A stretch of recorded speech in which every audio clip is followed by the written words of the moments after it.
গত কয়েকদিন ধরে এই বাচ্চাটা বারবার সামনে আসছে। বাচ্চাটার ভিডিও দেখলে এমন খারাপ লাগছে, কষ্ট লাগছে, চোখ থেকে অটোমেটিক্যালি পানি পড়ছে। যারা বাচ্চাটার ভিডিও দেখেছে তাদের চোখ থেকে পানি বের হয়নি এমন কোনো মানুষ নেই। ইকরা আলভির সন্তান রিজিক। কি দোষ ছিল ছেলেটা এখন মাকে খুঁজছে। আমি আম্মুর কাছে যাব, আম্মুর কাছে যাব, আম্মুর হাতে খাবো, আম্মু আমাকে ঘুম পাড়িয়ে দিবে, গোসল করিয়ে দেবে।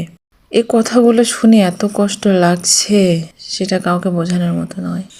ইকরা আপু ডিভোর্স করতো প্রয়োজনে, বাচ্চাকে নিয়ে একা থাকতো। কেন সুইসাইড করতে গেলেন?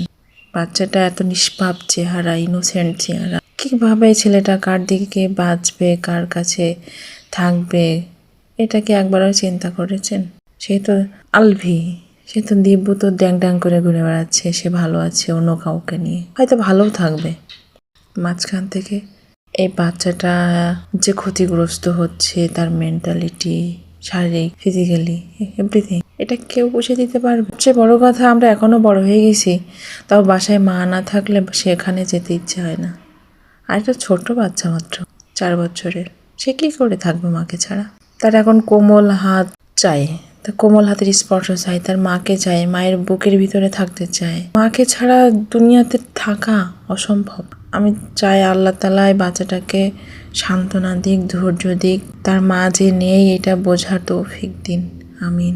নানিকে বলা হয় দ্বিতীয় মা। মায়ের অবর্তমানে নানি হচ্ছে দ্বিতীয় মা। নানির মতো আদর যত্ন কেউ কখনো করতেও পারে না, তার মতো সহ্যও কেউ করতে পারে না। দাদি হোক বা দাদু বাড়ির কেউ করতে পারে না। কাজেই আমি বলবো বাচ্চাটাকে অবশ্যই তার নানুর কাছেই দেওয়া উচিত। বাবা তো বাইরে বাইরে থাকে, সে আর কয়দিন ধরে রাখবে? সর্বোপরি বাচ্চার ভালোর দিকটাই বিবেচনা করা উচিত।